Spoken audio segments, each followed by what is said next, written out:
An immaculate inning. 9-pitch, 3 strikeout. Rarely happens in baseball. Welcome back, everybody. Back to the Immaculate Inning podcast. Drew here with Shane. It's been a while. We took a break, and I think it's ended up being longer than we expected it to be. Just the way things go sometimes. But we're back. We're ready to talk some baseball. A lot of stuff has happened since our episode before Christmas, and we're just gonna jump right into it. So I think we're gonna do this. We'll do kind of like two parts here: free agents and then trades. And we're going to run through kind of all the big free agents. We'll run through the top 50 free agents, like where they signed, if they're still available. Some of the bigger, big name guys we'll stop and talk about for a second. But, I mean, we really do have a lot. We've got a bunch of free agents to go through and several larger trades to kind of discuss. So we'll try to be as concise as possible with a lot of this stuff. So let's just go ahead and get started. So obviously we've already talked about Shohei signing with the Dodgers. Wait. Do you want to? I just propose. Sorry. Do you want to propose? I propose that we work 50 because we have the top 50 list of. I work 50 up. All right, let's do that. The good stuff. There you go. I like that. That's why we keep Shane around. For the bright ideas. So number 50 here. Donovan Solano, first base was with the Twins, free agent. I don't know who that is. Ahmed Rosario, second base with the Dodgers, has not signed with anyone.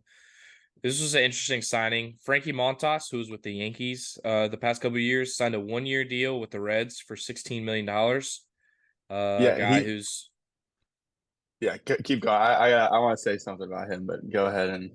Yeah, I was just gonna say a guy who's pitched well when healthy, but has really struggled with injuries, and that could be a big move for the Reds if he pitches the way he can. Yeah, the Yankees got 9 games out of it. So I love to see a failed Yankees contract. But yeah, he's pitched 9 games in the past 2 years, so not a guy that has a lot of innings under his belt. But hey, as we'll get into a little later, as we get into the moves, the Reds have been making some moves. And then we said they need to start pitching.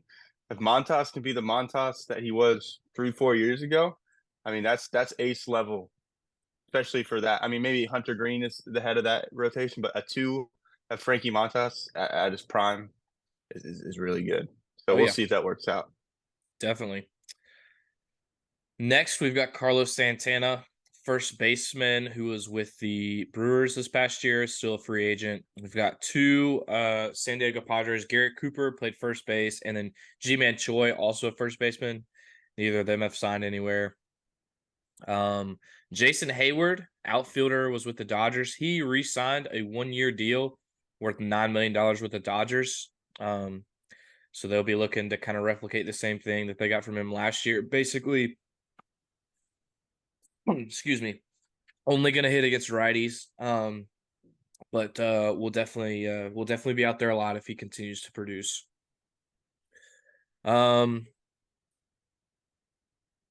Mitch Garver, DH/catcher with the Rangers, signed a 2-year, $24 million deal. Sorry, I need some water. I'll continue. You continue. Mitch Garver signed a 2-year deal with the Seattle Mariners. I guess kind of don't know if that compensates for the frustration that the Mariners fans are dealing with the lack of movement. But this is kind of an interesting one. Shota Imanaga, I think that's how you pronounce his name, from the Yokohama Bay Stars, where Trevor Bauer plays. That's probably what most people will know that team. Signed a 4-year, $53 million deal with the Cubs, kind of the first blockbuster move the Cubs have made. So that's interesting. And I'll hand this back over to Drew for unless you have any. I know you're going to have a comment on this. I know you like the Japanese guy. Yeah, I mean, it's just a lot of, he pitched well over there. I think ERA in the low 3s, high 2s, and he's got like 6 pitches, I think is what I saw. A lot of people are saying, I don't know, there's a lot of disagreement on how he's actually going to pan out here. A lot of people think I've seen him projected as like a hybrid, like a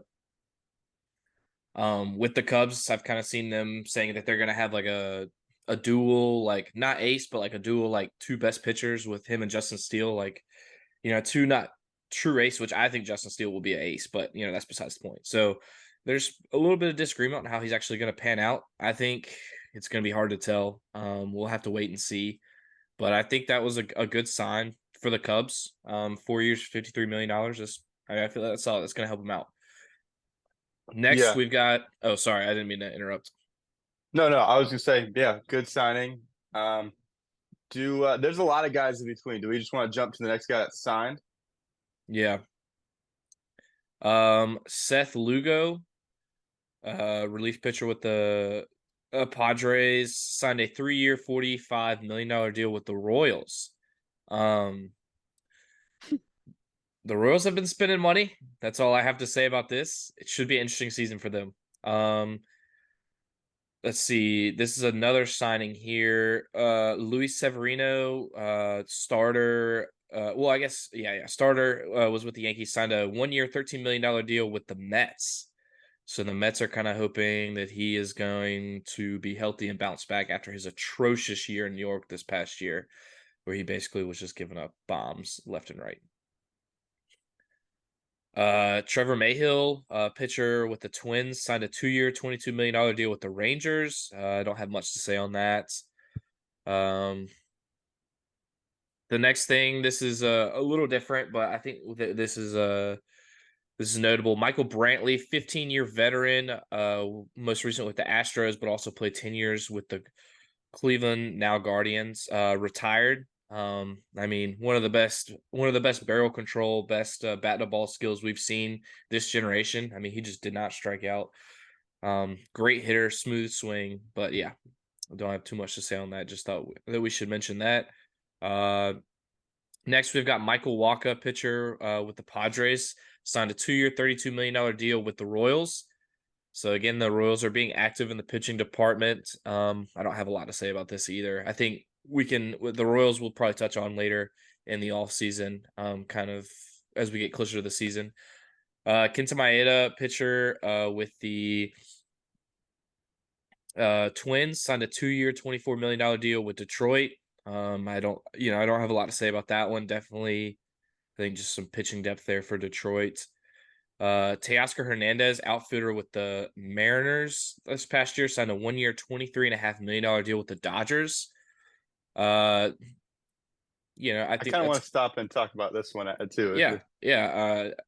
I think their GM said at the beginning of the season they wanted an outfielder who would crush lefty pitching, and that's what he does. Quick note too about Hernandez's contract is $8.5 million of it is deferred, so the Dodgers are really finding smart. I don't know if they're being smart, like $8.5 million, like that's not, I don't feel like that's a whole, like I don't even feel like that's necessary. I feel like they're just trying to be like show the MLB that they've figured out a loophole and are just kind of trying to show it off. But yeah, good move. I feel like that's a good move for the Dodgers. They get a plus power bat who can play outfield, which was really a big weakness for them. So their outfield is starting to shape up, especially with Mookie now playing second. Yeah. And I mean, I think honestly, this is a great move. I mean, obviously they can kind of do whatever they want, just throwing out money the way they have. But now I don't see this as a guy that's just going to be in there for lefties. I mean, looking at his stats last year, he had a sneaky good season. He hit 26 bombs, 93 RBIs, the 258 average. So he's not a high average guy, but he's going to give you some pop in the lineup. Had a 741 OPS over average, an OPS plus of 106. So by the stats, he's a little bit above average hitter. But the 3 years before that, he had a 128, 131, and 146 OPS. So this guy can be an elite hitter, has finished in the MVP voting top 20 twice, been a one-time All-Star. So, I mean, he has the potential to be a really good power bat for them, which I think they needed. So James Outman's pretty much their everyday center fielder. And then I think Teoscar has to be slotted in one of those, either left field or right field, probably right field. Yeah. I was going to say left because I feel like Jason Hayward's going to be in right. Yeah, you might be right, actually, now that I think about it. But, the Jason Hayward signing is interesting to me now because I'm looking at their depth chart, and they have Jason Hayward, Chris Taylor, who's kind of a utility guy, And Manuel Margot. Oh yeah, I forgot they traded for him. That was in there. So We'll talk about that later. who's gonna get that last spot? I mean, I gotta imagine Teoscar is gonna get it above those guys. Yeah, So I think Hernandez. I don't know what they're gonna do. That's interesting. I forgot how many outfielders they have. Yeah. so that's a good move. I really do like that move. So Mm-hmm. I think it's we can jump up to the number 18 prospect, or number 18 free agent according to Well, no, CBS. because Jordan Hicks Oh, was he with just signed. Toronto, just signed a few hours ago. Let me get the numbers on that real fast. Yeah. 4 years, $44 million contract. But interesting of note is this guy, reliever, his whole career, super erratic, high velo. But I believe I saw somewhere that the Giants are going to try to convert him to a starter. I did not see that. I Holy definitely moly. saw that.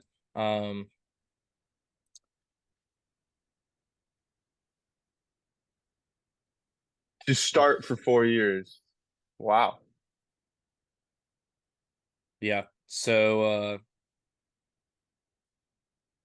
the Giants are having an interesting offseason in the pitching department. They just, we'll talk about this in a little bit, but they traded for Robbie Ray, who's recovering from TJs, and now they've signed a extremely inconsistent and erratic reliever to start games. And we've kind of, not that you go into this too much, I don't think this is super major, but I mean, when you look at the last time something like this happened, it was Fujinami with the A's tried to make him into a reliever or into a starter, and we kind of see where he's at now, a reliever with the Orioles. So this will be interesting. Definitely something to keep an eye on. But yeah, so we will. Quick note: Kershaw is still a free agent. A lot of these guys, there's some good names in here. Next guy that's actually officially signed, Harrison Bader, center fielder with the Reds, signed a 1 year, $10.5 million deal with the Mets. Such a weird move. Like, what are them? I'm confused what the Mets are doing. Yeah, I don't really understand. I don't really get it. I mean, you don't get a lot out of it. I can't tell if they're trying to win or lose, but I don't know. I mean, 10.5 million too. I feel like Harrison Bader could have. I feel like he should have made more. I mean, because he has not hit very well, but when he does hit, he's a solid hitter, and is probably what I mean. They say he's since Statcast has become a thing, he's been the greatest statistical outfielder in the league, like even above Kiermaier. But I think realistically it's him and Kiermaier like really close. But the stats favor Bader pretty heavily. Obviously struggle with some health. Yeah. Not to jump ahead too much, but Kiermaier got the same exact deal that he did, 1 year, 10.5 million. Oh, So that really? might be Interesting. yeah, obviously for the Blue Jays, which we'll Yeah. kind of cover a little later. But I mean, I think I would have guessed 10 to 12 million. Actually, I think he's Okay. valued pretty right. I mean, Okay. for pitchers, you can. I feel like, I mean, Michael Wacha is making more per year than Harrison Bader. The pitching is interesting. This past couple years, pitching has been interesting. Next, Javier Candelario, first base, third base with the Cubs, signed a 3-year, $45 million deal with the Reds. So a guy that we thought would make a big impact with the Cubs ended up having a really hot start in that second half when he was traded, fizzled out. Now is signed with the Reds. This is an interesting signing by the Reds. I mean, props to them for spending money, but they have an influx of infield talent, and then they sign another infielder. Yeah, I think we briefly covered on this like last episode. I think this happened we did. before that because we said Jonathan India is almost sure to go now. Oh yeah, I mean, he's got to go. I mean, you can get something for him, so yeah, he's got to go. But I'm excited. I'm gonna let you announce it, Drew. There's a couple moves in here. Next couple moves that the Snakes are involved in, building off this really impressive year. And this is one guy that I wanted them to keep, and they did. Go ahead and announce it, Drew. Lourdes Gurriel, outfielder with the Diamondbacks, re-signed with the Diamondbacks for a 3-year, $42 million deal.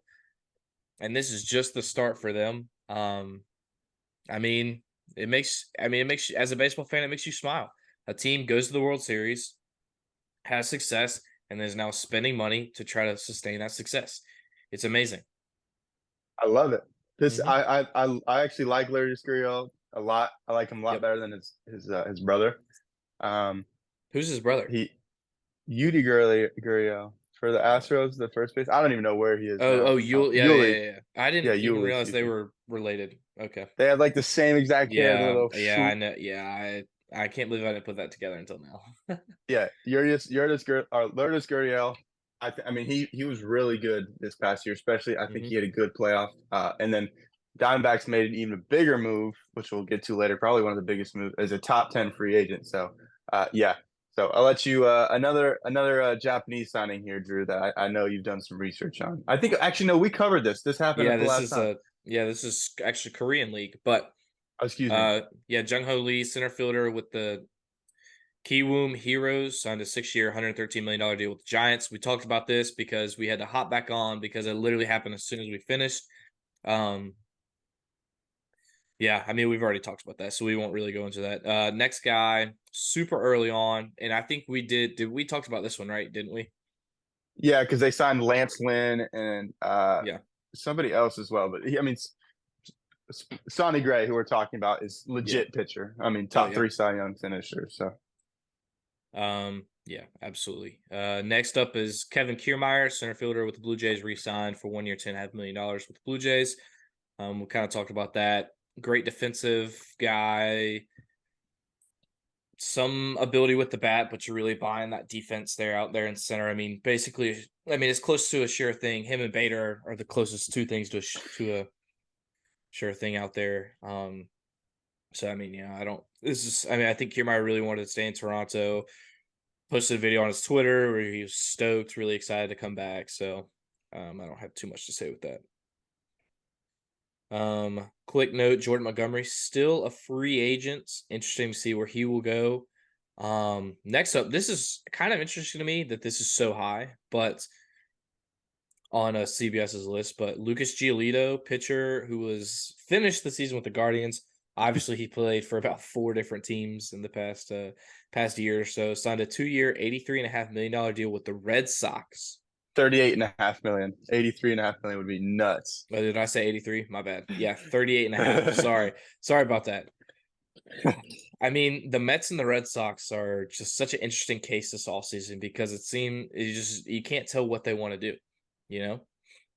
Yeah, I have two comments on this. Mm-hmm. First of all, the structure of the deal is very confusing to me in the Red Sox terms. I actually, a Yeah, lot of my, because yeah, I don't know if you Giolito listen to has an Baseball's Dead yeah. episode on Mm-hmm. this. Yeah. So he has an opt out in the first year, and they made some good points in that podcast. Again, a lot of our inspiration for doing this podcast comes from them. So Yeah. absolutely credit them.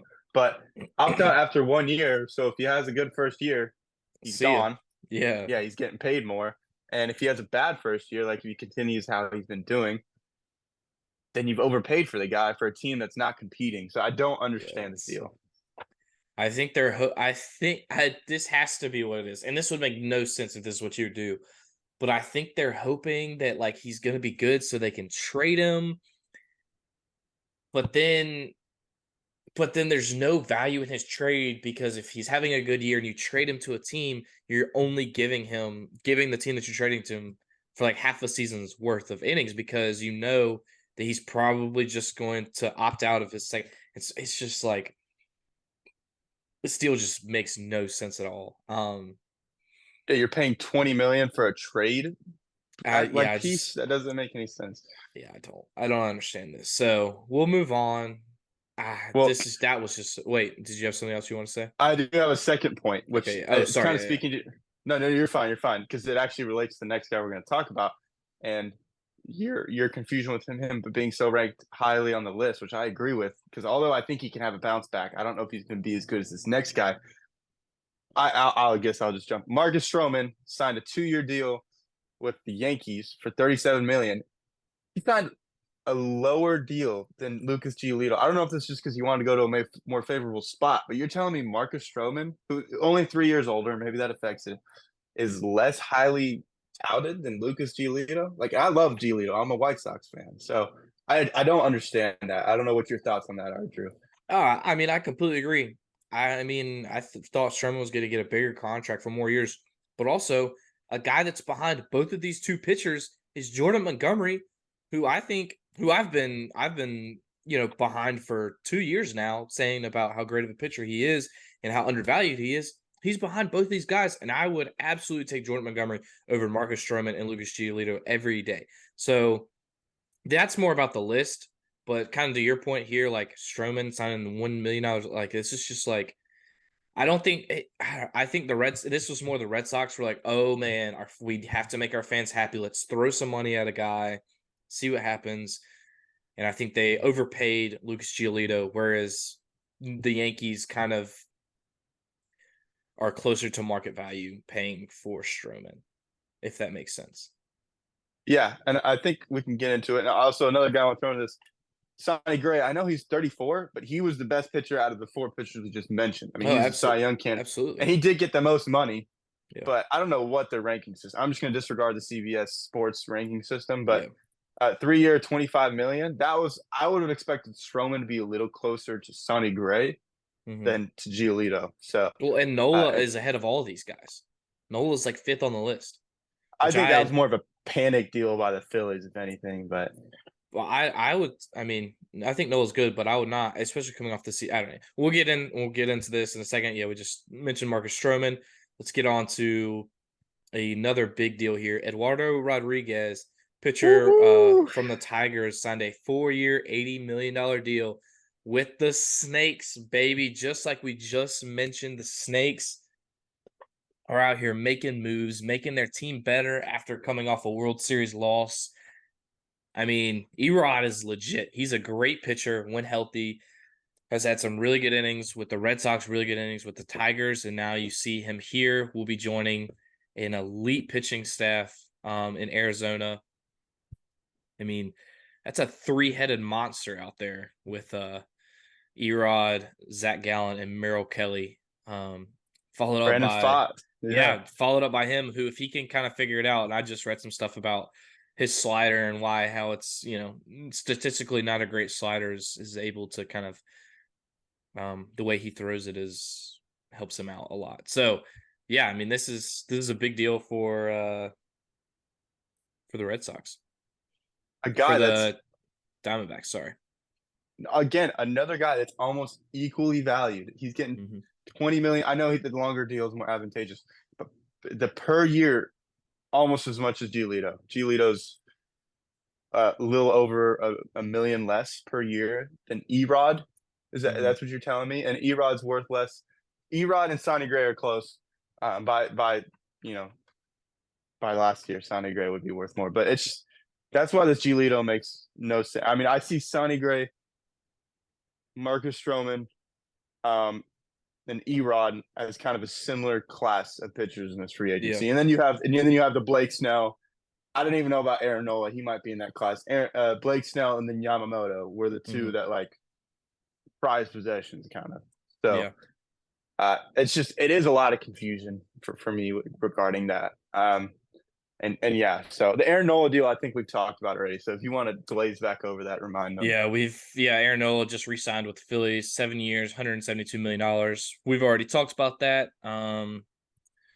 Yeah, and then so Blake Snell obviously unsigned. Matt Chapman. I find it interesting that he's as high as he is. He's ranked 4th on CBS's list. I would have him a lot lower just because his bat has really struggled and his defense has slipped. He's still a free agent. Cody Bellinger's there at 3, still a free agent as well. And then a guy that we have not really talked about after his signing, but Yoshinobu Yamamoto, of the pitcher of the Oryx Buffaloes in the NPB, the Japanese Baseball League, signed a 12-year, $325 million deal with the Dodgers. So that is massive. The Dodgers just keep doing their thing, spending money. They're finding it somewhere. We're not really sure where. They've got the infinite money glitch, but I mean, he's 25 years old. I mean, you've got him until he's 37. 37. And I mean, we know how that is, but you've got a guy locked up who's 25 years old, realistically hasn't hit his prime yet. We'll actually see. I mean, this is a big deal. Yeah. And this is why me and Drew work so well together. Because Drew brings a lot of research. We gotta have some enthusiasm. Yamamoto just signed with the Dodgers, Drew. Yeah, well, All right. you also have to remember, where my allegiances lie. And as I much as I know. love baseball, this deal is, a little uh-oh for me as a Braves fan. I still am riding with the Braves. I think they're the favorite in the NL, but that's a story for another day. Yes. And I understand that, but for baseball, this is insane. Two Mhm. players, $1 billion dropped, over $1 billion. Like this is, It's insane. obviously unheard of. I don't think we have to do much talking on how his skill level, best pitcher since he's 21, I think, in MPB in Japan, I think he's been the best pitcher. He's won I think 3 versions of their Cy Youngs back to back. And an MVP, right? Does he have an MVP Yes, over there? he does. He's an upper 90s. I think he's not gonna be one of the hardest throwers, but he's gonna be 96 to 98 kind of thing.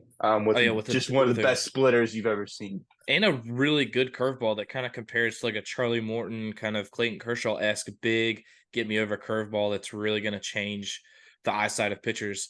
But one thing too is like this guy could revolutionize pitching in America. Like, especially with social media and kind of how kids gravitate towards the stars and how they try to emulate him. He has struggled with a lot of arm injuries over in Japan early on in his career. And so he transitioned. He doesn't long toss. He doesn't do any of that. He throws javelin.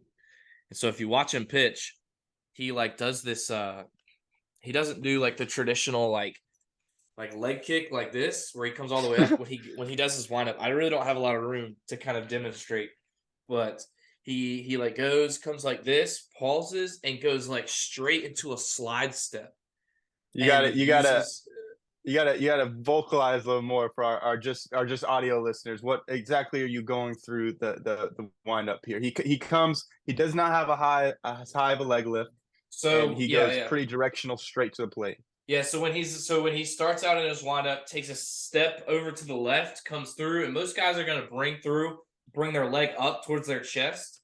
What he does is he kind of gets here, he takes a step, and then he comes through, and like I can't do it, but he basically just comes and then uses the energy and the force with the ground to like turn his body into basically a whip. And the fact that he's able to even throw the ball remotely close to the plate is extremely impressive because it's not like traditional American pitching where he's like, pulling through and it's kind of like his whole body just like his arm just like he is described as his arm is just following his body. So he's essentially just like pulling it through. And like, if he has success, we're going to see a lot of social media and a lot of like those travel ball type coaches like that who are going to be selling this type of training and type of pitching. And it has potential to really impact how we view pitching. I don't know if it's going to be positive. I don't know if it's going to be negative. But it's very unconventional and it really could affect the way we take care of our arms and kind of that stuff. So I'd be interested. That's really what I'm interested in is to kind of see like how if he has success, how that affects kind of our view of pitching and our view of kind of like, I think it's an art. I firmly believe it's an art, but the art of pitching and stuff like that. It's gonna be really interesting. I have no idea what's gonna happen. I can't even really comprehend. I need to watch more video to kind of even try to like emulate what he does, but it's just like it's so strange and somehow like so smooth and just like it's very interesting and it's gonna be a lot of people who have no idea who he is watching him pitch for the first time are gonna be probably a little uncomfortable and very surprised. But yeah, this is a big deal. Sorry, I'm getting my dad's calling me. I'll have to shoot him a text. Sorry about that. Yeah. No, I mean, I'm gonna piggyback on what you're saying. I have seen his training methods, and he's obviously a very talented guy. I mean, I do think there's some basis. I mean, any overhead athlete, especially going through the Tommy John process, I've done a lot of research, and there are UCL injuries in javelin as well, but there is just the nature of the throw. There's less Mhm. valgus stress because it's more of a straight overhead. And so this training has really worked for him. But I do want to preface it. This guy, the reason this works for him so well is he has absolutely ridiculous mobility. I've seen his workout routine. Yep. He does not lift many weights, if at all, is what they're saying. And his mobility routine is just ridiculous. Like he can do a one armed handstand. He can do a bridge pose if you ever done yoga, which I as a pitcher can do. This guy is basically touching his heels with his fingers when he does. Like so, this guy has absolutely ridiculous mobility, which is something that they actually do prioritize in Japan more than we do here at the States, just kind of a cultural difference. And you can even see in Otani. Otani, who doesn't even have the mobility of Yamamoto, just because purely Otani has bigger, more muscle mass. He's also extremely flexible, though. Otani is. Yeah, Otani, oh, absolutely he is. But he, compared to Yamamoto, you'd be like, oh my gosh, Yamamoto. Like, so I do think that people will start to look at this training methods, and for guys that are hyper mobile, maybe that go into that, or if it can be implemented. I kind of view it as something like the plyo balls, like the whole drive line, how they brought it into the industry. That's helped a lot of guys, but some guys it hasn't worked for. Like it really just depends on your body. And the reason you see these guys going to drive line or tread or all these organizations is because these trainers there know how to learn somebody's body. They know how to learn their hip capacity. They know how to learn all that. So somebody's hip capacity that is much less mobile than Yamamoto, this training might not work for. Like, I mean, I'm gonna use myself as an example. I have a pretty strong base. I have pretty strong legs, but my hips are not the most mobile. I work on it, but at a certain point, you have hip anatomy that just limits you.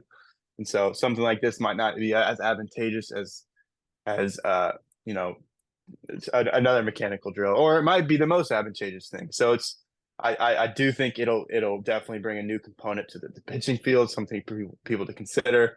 But if we do have any young listeners out there, I just want to preface: please do not just jump and go into something like this.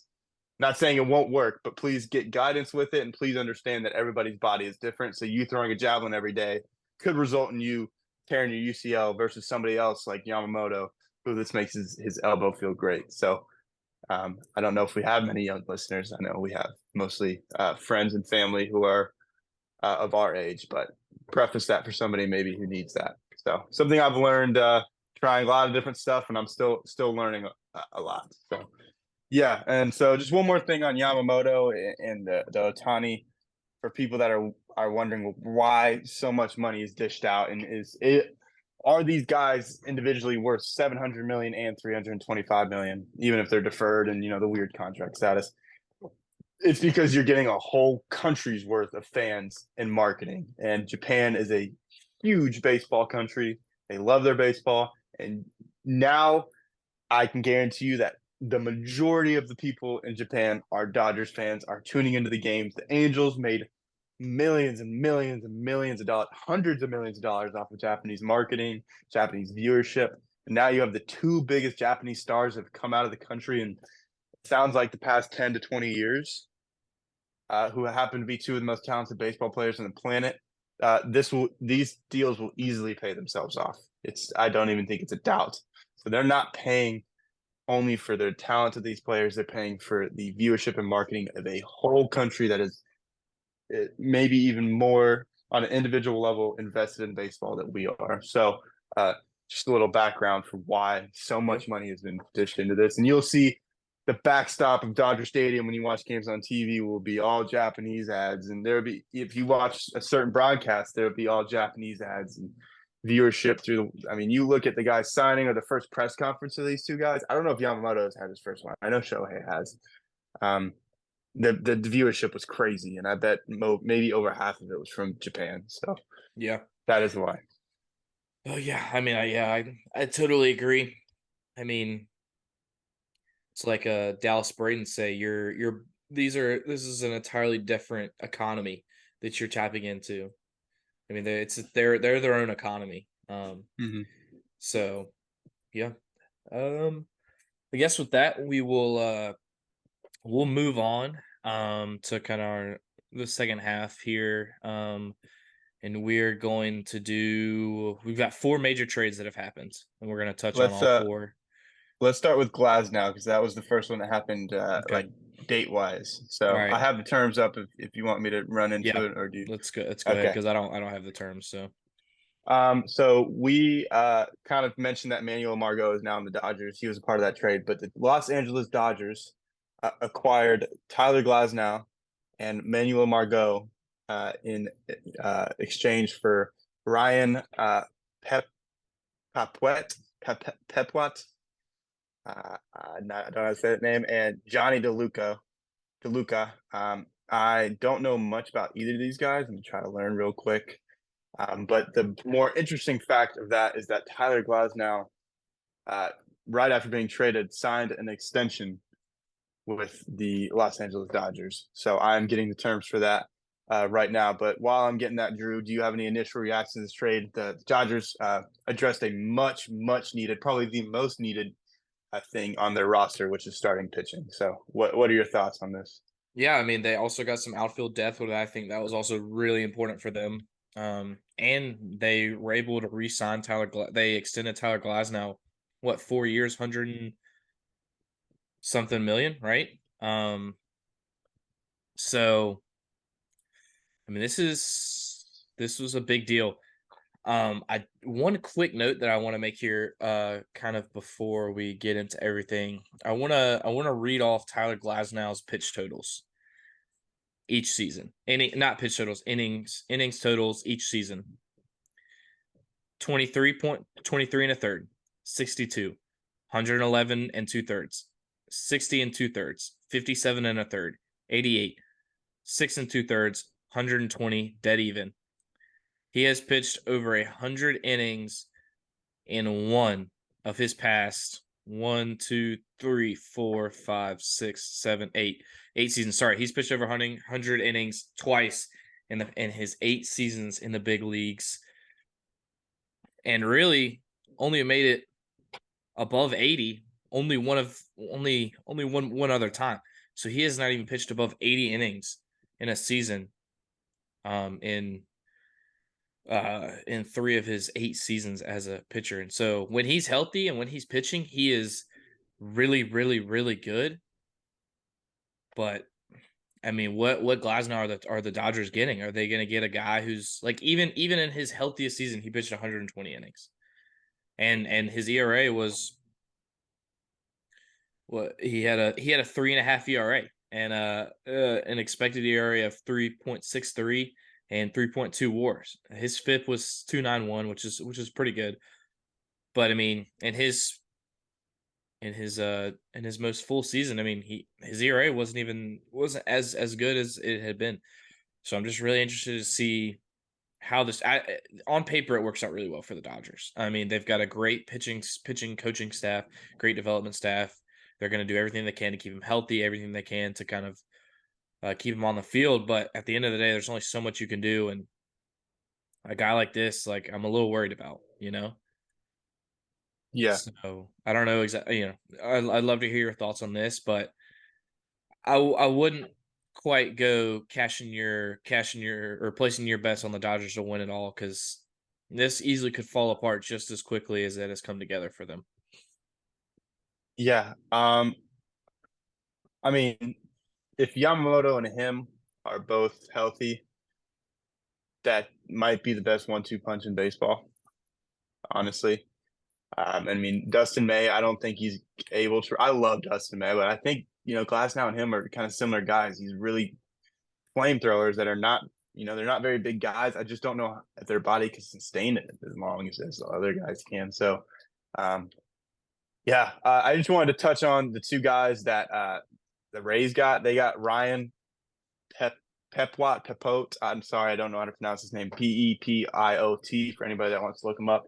26-year-old. He's pitched in the Dodgers for the Dodgers 2 years in the big leagues. 36 in the third for a 3.47 ERA and 1.46 WHIP in 2022. And in 2023, 42 innings for a 2.14 ERA and a .76 WHIP. So this guy's actually, he was a reliever, I'm guessing, for them, pretty legit. Um, and the Rays, who are amazing at developing pitching, they're already getting a guy who seems to be showing a lot of promise. So they could really take this guy uh, uh, to the next level, it sounds like. And then Johnny DeLuca, the outfielder that the Rays acquired, he only played in 24 games, appeared in 24 games with 42 at bats last year. Played most of his baseball in the minor leagues, but did hit for a 262 average in his 42 at bats with a 740 OPS and 2 home runs. So seems like this guy is could be a average maybe a baseball player in the big leagues. So I think this is just the Rays getting some prospects that could show some upside, and then Manuel Margot, not a bad guy to have in your outfield depth. So that's kind of all I have on that. Interesting to see how that plays out and if Glasnow can stay healthy. I'm trying to find unless do you have anything more on that, or should we move on to the next trade? No, I think I've said my piece on that one, so we can move on. We're gonna do the Robbie Ray trade. Oh, actually, so have we touched on the Soto trade in here? Okay, we haven't. So that actually occurred the earliest. I'm sorry. For some reason I thought we had touched on that. So I am finding the exact details of that trade. So the New York Yankees acquired superstar outfielder Juan Soto along with Trent Grisham. I feel like we did cover this. I know we covered this. Oh We yeah, talked okay. about Michael King, Drew Thorpe. So yes, we Yeah, have we covered did. this, Yeah, but yeah. to review this, Juan Soto is now a Yankee. So we have 2 more blockbuster trades to cover. The next one, Drew, I'm sure you'll have an opinion on this, and I do as well. The Braves have acquired Chris Sale from the Boston Red Sox for infielder Vaughn Grissom. I think my reaction is probably going to be less long-winded than yours, so I'll get it over with. I actually think this is a great trade for the Braves. I don't think they really had much of a spot for Vaughn Grissom. I think he was a high-value prospect that they could have gotten something out of.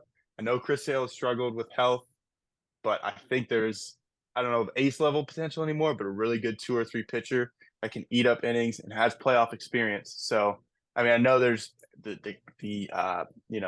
concern that he doesn't even make it to the playoffs with health, but I just think, I mean, this is a straight one for one trade. Vaughn Grissom for Chris Sale. The Red Sox The did Braves send us some money.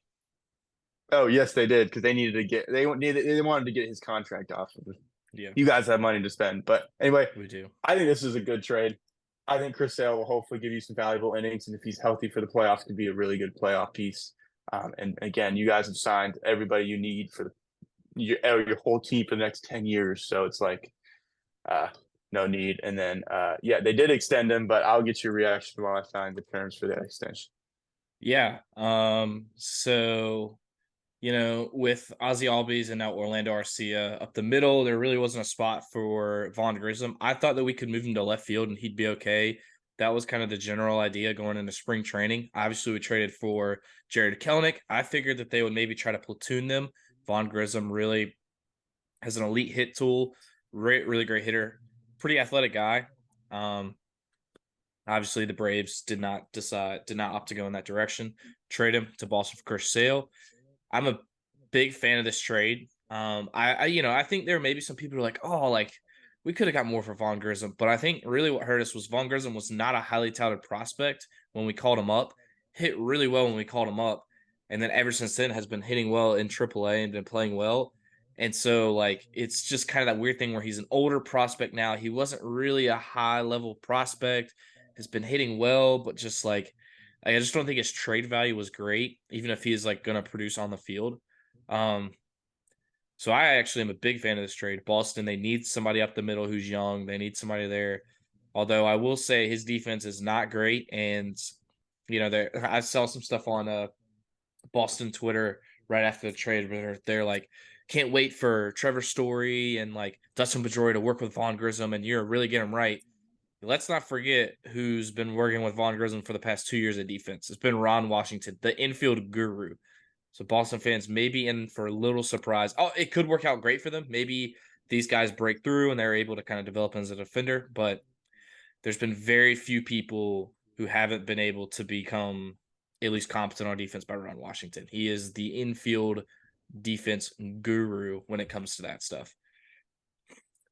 Now, my thoughts on Chris Sale. Big fan. He's talked about how this has been the best offseason he's had in many years. He feels the most healthy. He's already been throwing bullpens at the time of the signing. Like, he feels really good going into the season. I honestly could care less if he doesn't pitch in the regular season. This is not a move for the regular season. We have so many low leverage, like young guys who we're just going to call up, who we can cover starts. This is purely an October move. What I think is going to happen is where he's going to get some starts in the regular season, enough to kind of get him in the swing of things, keep him pitching, keep him healthy, keep him out there seeing the ball, throwing the ball, seeing the plate. And we're going to cover the other starts with like some of our other guys like Darius Vines, Hurston Waldrop, the kid we drafted out of Florida last year, who I think is going to be really good and has potential to be actually be a mainstay in our rotation. If not this year, definitely next year. He's got a disgusting splitter. Just some guys like that who we can easily call up and cover starts effectively. They may not be great options, but they're going to cover a start here or there, and they're going to be fine. But I love this move. He's got as you mentioned, he's got postseason experience. He's perfect. I think he fits in really well with our locker room. A fierce competitor guy who wants to win. He's going to speak out and kind of like this locker room. I really think he's going to fit in and really is going to do well. He was a Braves fan growing up. He agreed to donate 1% of his new contract to the Braves Foundation. I mean, he's just you couldn't ask for better. I mean, some people wanted Dylan Cease, but the White Sox are just asking. I think their asking price for him is just astronomically high, and the Braves aren't willing to do that. So I love this. Come October, you've got Fried Game 1, Strider Game 2, Sale Game 3, Morton Game 4, and then you could go Elder Game 5. You could go one of our younger guys, like maybe Waldrop comes up and has a really good year. Waldrop, you could go Smith Shawver, Spencer Schwarbuckle, something like that. One of our other prospects. For a postseason rotation, that is intense. Not to mention our bullpen, which has been nasty. And then also, who's the guy that we signed? Ronaldo Lopez also could get looks in the rotation as well, if not a longer bullpen option. I don't really care what happens in the regular season, but when we make the playoffs, as long as we do a good job of keeping Cristo healthy, it's gonna be something. Yeah. So. I think from the Red Sox perspective, I actually think this is beneficial for them as well. Oh yeah, absolutely. Grisham's gonna hit and he's gonna produce there. So his defensive value may not be what they want it to be. Yeah, and this is going to be the worst Red Sox team we've seen in a while. I'm almost convinced of it. And they have Marcelo Meyer up middle too, so I think maybe they're looking for a Marcelo Meyer. I don't know how long Trevor Story is going to stay there. That's kind of a weird situation, but not dive too much into that rabbit hole. But Marcelo Meyer and Vaughn Grissom maybe can develop into a 1-2 punch up the middle for them in the future. So yeah, I think we both really like this move. Even though maybe it wasn't valued at what Braves fans want, I think this could help them if Chris Sale stays healthy. Absolutely. So we jump into this last trade. Let's get into this last trade. This trade is so interesting, but yeah, let's go ahead and get into it. This is really, I didn't have much to say about this. I think it's kind of an trade. I just think I think it's interesting from that aspect. I'm just really interested to see what the Giants are doing. It's some of their moves this offseason outside of Jung Ho Lee have just been a little interesting, so. Yeah, so the San Francisco Giants acquired Robbie Ray in exchange for Mitch Haniger and Anthony DeSclafani. Robbie Ray obviously has the ceiling of being a Cy Young winner. Had TJ, so he won the Cy Young, then had Tommy John. So, he's still obviously considered in the prime of his career. Anthony DeSclafani, a solid 2 or 3 at a time, is not that really anymore. He had a 4.88 ERA last year in limited innings, and then Mitch Haniger also did not play a whole lot last year. So I'm not sure that the Giants are really giving up that much, maybe just pieces, but acquiring Robbie Ray, I guess. If he returns to Robbie Ray form, then this would be really good for them. But I don't even know what his timeline is if he's even going to be back. All-Star break, I think is the last thing I've heard mid season. Like that's why I think this is so interesting is they gave up a guy who, granted not great, Descalfani has been better, but is going to pitch, like going to go out there and throw the ball. And then Mitch Haniger, whatever, like that's just whatever. But you give up a guy who's throwing innings for a guy who's recovering from Tommy John and isn't going to be available until halfway through the season, potentially take even longer if there are any setbacks. And, like bringing a guy back from Tommy John's in the middle of the season has its risks. Like you just never know what you're going to get. Like he could come back and be really good and like return right back to form. But I think there's a high chance that he comes back and really struggles. Like that's a big injury and like he's going to be rehabbing. Don't scare me too much. Jeez. But your situation and his situation are completely different. Like he's rehabbing during the season, is going to have to come back in the middle of a playoff push, theoretically, where this team is trying to make the playoffs in an extremely competitive division. You are rehabbing, and then you'll be done rehabbing, pretty early on in the beginning of the season. You'll miss about a month is projected right now. And so you'll be introduced like right before conference play starts, probably being able to kind of settle in. And also like you'll have midweek games that you can pitch in to kind of get back into the swing of things if you end up being a weekend guy or whatever. Like Robbie Ray is going to have to be pitching. Like they're like once he gets back, they're going to be, hey, like we need you pitching in these big games. Like, yeah, you're going to be going every fifth day, but like, there are going to be games that matter potentially right off the bat. So that's why I just find this so interesting is like, yeah, man, like Robbie Ray, like, yeah, he can be really good, but like even before he got Tommy John's, like after he won the Cy Young, like he really, it wasn't Cy Young Robbie Ray. So we'll see. I just, this just is a little confusing. This, like the Jordan Hicks move, I'm just like,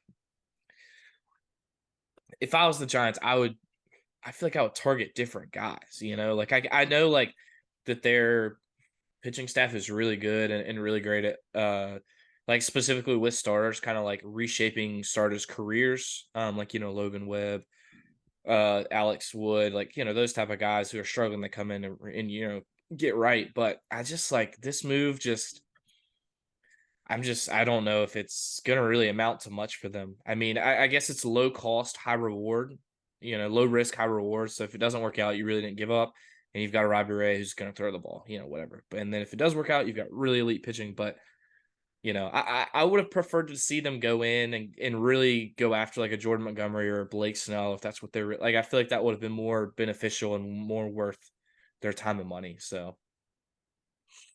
Yeah, I agree. I just, in terms of the move, I really don't see. I mean, I think if I were to pick, I think that the Dodgers, Diamondbacks, and Padres are better teams. Maybe the Giants can jump to Padres, but I do not think they're a better team than either the Diamondbacks or the Dodgers. So, I mean, I guess you're making a, yeah. Sorry, but that's just like kind of my point, I guess, is like I don't understand. Like if you're trying to win, like why are you making this move? Like this move, theoretically isn't going to help you like win. Like you're taking on payroll for a guy who's not going to be available until halfway through the season, and there are better guys available who are healthy. Like if Robbie Ray is healthy, like I would maybe take Robbie Ray over Blake Snell just because the walk concerned me and the fact that he doesn't pitch past the sixth inning. But like Jordan Montgomery, like I would absolutely take Jordan Montgomery over Robbie Ray. Like I just, So you're saying you'd take Jordan Montgomery over Blake Snell? Yeah, I absolutely would. Why? What do you mean why? He's consistent. I love Jordan Montgomery. Blake Snell's the Cy Young, Drew. But look at his career though. Like, yeah, he's the Cy Young and he's won 2 Cy Youngs, but he's incredibly inconsistent. He walks an insane amount of people. He never pitches past the 6th inning, past the 5th inning. Like, I just like it's an inherent risk paying him that much. He's what, 30? He's 32, whatever. Like a lot of innings on his arm. Like, just and like let's think about this too. The Padres were like one of the best defensive defensive teams in the league this past year. Like they saved him a bunch. You got Fernando Tatis Jr., who was like the statistical best outfielder in baseball. Manny Machado over at third. You've got Hyesung Kim roaming the infield and playing some outfield. I guess they're catching. Austin Nola caught some for them. Pretty good behind the dish defensively. And then actually it ended up being Gary Sanchez who caught most of his starts, which was really interesting. But when you look at that team, that's a great defensive team. And I just think there's inherent risk signing him to a big deal. Out of all the pitchers, the two that I would give the money that they deserve to, I would rather give it to Jordan Montgomery because he's more consistent. He's going to pitch. I think he's a year younger too, maybe, or they're the same age. But, just looking at Blake Snell's numbers, he's not always elite. He's essentially had 2 seasons where he's been elite. And even that, it's been sketch. Blake Snell is the same age. They're the same age? Okay, yeah. They're both, 31? Yeah, they're almost they're 2 weeks apart, actually, funny enough. If I guess there's one season where Snell had a big dip off where he had ERA plus under 100, but other than that, he's been above 100 and has a better career ERA plus than Jordan Montgomery by 11 points. But I guess I understand what you're saying, but yeah, I don't. I'm gonna have to disagree with you on that. I love Jordan Montgomery, but I think Blake Snell is probably the better pitcher right now. But I do understand the concerns, but value wise, Blake Snell, he's thrown a ton more innings in the past 3 years as well than Jordan Montgomery has in terms of injury. Okay. I mean, but I understand. Anyway, besides the fact we're not a debate, but both those guys are very highly touted. The two most highly touted free agents are pitchers, if not free agents in the market left. So yeah, the Robbie Ray trade, cool. Hopefully he does well. I like Robbie Ray, but tight pants. I don't know how much he does. He's got very tight pants. I don't know how much he doesn't skip squat day. So yeah. So I think I think with that, it's about the end of the episode, and I can. Would you like to have I feel like I'm always shooting them at you, Drew, for a trivia question. Oh, a trivia question? Oh, I forgot. I didn't bring one. If you have one available, you can ask it, but I don't have one. Sorry. Alrighty. If you don't have one, we don't have to do one. We can pick it up. I'm pulling one out of my bag right now. I was looking through some the other day trying to find one, and okay, this is one that I thought would be appropriate. Which pitcher had the most games of 10+ strikeouts in 2023? Kevin Gausman. He did not. Nope. What? Of 10+? Yeah. Which pitcher? In what year? When this past season? This past season. Whoa. You're gonna be very disappointed in yourself. Is it Strider? Ding ding ding ding ding. Okay. Is it Spencer Strider? What stat was I thinking about? Because Kevin Gausman had something. Might have the most K per 9 or something like that. It was strikeouts. I don't know. It was something. But Kevin Gausman blew everyone out of the water in it. Okay. All right. Well. Okay. All right. I threw myself off. I should have known it was Strider, but I'd seen something on Twitter the other day about Kevin Gausman, and so I got off. I distracted myself. But nice. That was a good question. Thank you, Shane. Well, I'll have one next time. Yeah. So we'll be back in 2 weeks. We'll figure out what day. We'll talk about what days we want to do this in the spring, especially with your season, because Shane will be starting baseball season soon. Very exciting for everyone. Woo! We're gonna cheer him on. So thanks everyone for listening. Share with your friends, share with your family, and whatnot. But yeah, thank you all, and we will see y'all next time. Go Pack, go beat the Cowboys. Woo woo. Okay. You're gonna give us? Come on, you can't. We can't. Oh, go Pack, go. Peace. There you go.